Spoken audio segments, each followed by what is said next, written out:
তখন আমি ওনাকে হাসতে হাসতে বলছি লাইভ করে ফেলি। আপনারা আমাকে বলেন ওই সময় কতটা যুক্তি যে আমি ওনার সাথে লাইভ করব।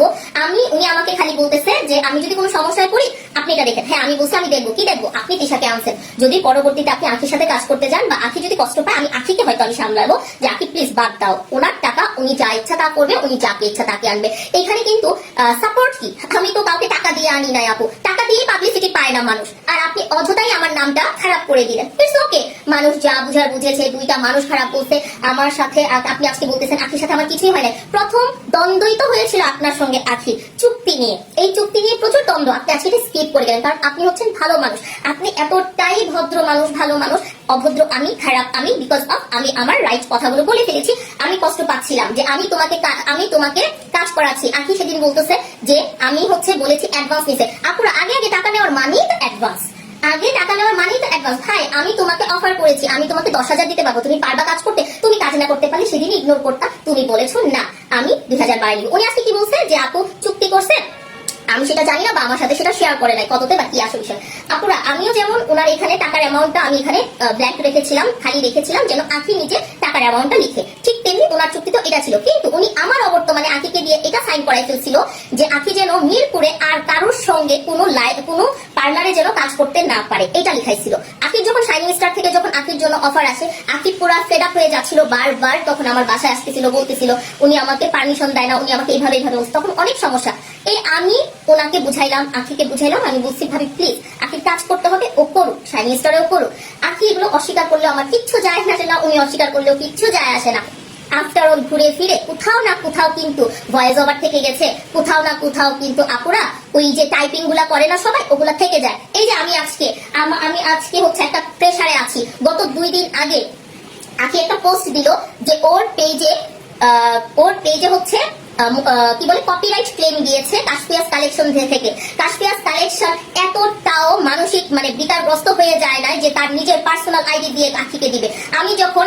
আমি সেদিন আমার বাবা অনেক অসুস্থ, আমার খুব কাছের মানুষরা জানে, আমি সেদিন ডক্টরের কাছে আছি, আমি চলে আসছি, আমার বাবা বারবার পড়ে যাচ্ছে, আমি সেখান থেকে এসে আমি আখিকে ফোন দিছি, আখি রুডলি বিহেভ করেছে।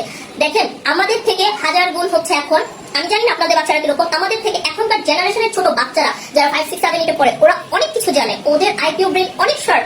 আমার সন্তান আমাকে তখন বলা শুরু করলো, আম্মু তুমি ডিরেক্টলি ক্রাইম পুলিশের সাথে কন্ট্যাক্ট করো, তুমি আইনের আওতায় চলে যাও, তোমার কোনো দরকার নাই, কারণ তুমি আম্মু কপিরাইট দাও নাই। That's it. আমি ইনস্ট্যান্ট আমি আখিকে রিকোয়েস্ট করি তোমার আইডি যে দেখে তাকে বলো আখি আমার আইডি পাসওয়ার্ড সব তোমরা নিয়ে যাও, আমার বাবা মারা যাচ্ছে, আমার বাবার অবস্থা খারাপ, আমাকে ওখানে টাইম দিতে হবে, আমি তোমাদের এসব ফালতু পেঁচাল নিয়ে আমি নাই।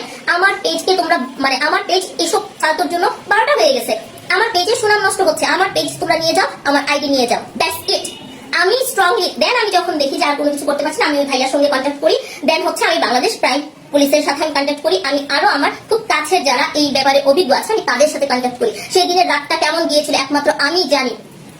আখি কিন্তু তখন পোস্ট ডিলিট করে নাই। যখন আমি হার্ডলি ওদেরকে বললাম যে চলো আমরা আইনের আওতায় আসি, আইনের মাধ্যমে দুজন সারেন্ডার করি, আইনের মাধ্যমে এসে আমার পেজ তোমার পেজ দেই, তুমি তখন দেখবা পরবর্তীতে যে ভাইয়া এগুলো দেখেন উনি জানিয়েছেন যে এটা থার্ড পার্টি থেকে কপিরাইট ক্লেম দিয়েছে এবং এটা আপু প্লিজ আমরা ডিলিট করে দিতেছি, আপনি আর এটা নিয়ে কোনো ব্যাপারে আইনের কাছে যাওয়ার দরকার নাই। কাশপিয়াস কালেকশনের সুনাম নষ্ট হোক সেটা আমরা চাই না, আখিও সুন্দরভাবে কাজ করুক, আপনাদের কাজ একদিন আপনাদের হয়তো সবকিছু ঠিক হয়ে যাবে। That's it. এতদিন কাজ করে আখি আমার সাথে, আমার প্রতি তার ট্রাস্ট নাই, তার ট্রাস্ট ছিল সেইখানে। আজকে আখি তোমার ট্রাস্ট কোথায় গেল? আজকে তুমি বসে বসে ওনার সঙ্গে কথা বলো, আজকে তুমি বসে বসে, আর আপনি বলেছেন কি আমি বলেছি আমার পেজটা মেনশন করে দাও। আপনার সাথে কখনো আমার তুমি সম্পর্কই হয় নাই, আমি কখনো আজ পর্যন্ত আপনাকে তুমি করেই ডাকি নাই।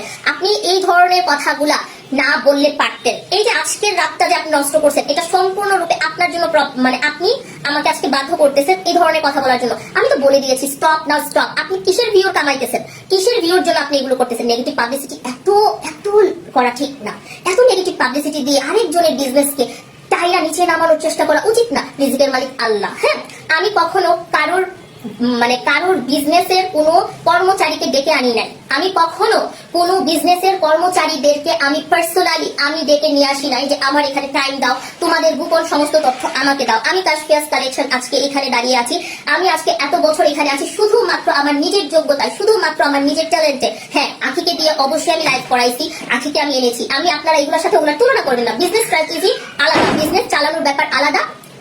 আর আপনারা কি বলে এটাকে, মার্কেটিং করা আলাদা, মার্কেটিং প্লেসটা টোটালি ডিফারেন্ট থাকে। আমরা এমন কাউকে হায়ার করি যখন আমরা দেখি তার পাবলিসিটি অনেক আছে, এটা হয় খারাপ নয় ভালো। আমি পারি না, আমার তো আখির উপর সফট কর্নার ছিল দেখে আমি তিশাকে আনি নাই। এই যে আজকে আমার সাথে এত কিছু হয়ে গেছে, কই আপনারা এই 7-8 দিনে আপনারা তিশাকে আমার সাথে দেখেছেন? ইন ফিউচারে যদি কখনো আমি মনে করি হ্যাঁ আমার কাকে দরকার হবে, আমার কাকে নিয়ে আমার কাজ করতে হবে, সেটা আমার একান্তই পার্সোনাল ব্যাপার। তাসফিয়াজ কালেকশনকে না টেনে হিচড়ে এত নামানোর চিন্তা। আমি কথাগুলো বললে অনেকে মনে করে এটা হয়েছে সেটা হয়েছে। খুব ভদ্রতার সাথে আপনি এতগুলো কথা বলেছেন। তিশা দেখতে সুন্দর, আমি নাকি পার্লারে ঢুকেই বলেছি আল্লাহ তুমি তো দেখতে অনেক সুন্দর, তার একটু পরে বলতেছে সরি এভাবে না, বলতেছে শাড়িটা অনেক সুন্দর। কিন্তু অনেকগুলো আপু দেখতেছে যে এই কথাটাকে কাট করে ফেলছে, তিশা তুমি তো দেখতে অনেক সুন্দর। আলহামদুলিল্লাহ, তিশা সামনাসামনি অসম্ভব সুন্দরী একটা মেয়ে, এটা বলা অস্বাভাবিক কিছু না। মানুষের ক্যামেরা ফেস আর হচ্ছে বাস্তবে এক নাই হতে পারে, আমি এটা বলতেই পারি। সুন্দরকে সুন্দর বলবো, এটা দোষ কি? আখির যেমন চেহারায় মাশাআল্লাহ খুব মায়াবী একটা চেহারা, তিশাকেও সামনাসামনি যখন দেখেছি আমার কাছে ভালো লেগেছে। এটা আমি কখন বলেছি? অনেক পরে যখন আমি চলে আসি তখন বলেছি। ইভেন আমি এটাও বলেছিলাম তুমি লাইভে এত বাজে ভাবে তোমরা কথা বলো কেন, এত ঝগড়া করো কেন, আমি এটাও বলেছিলাম। এগুলা কি বলবো,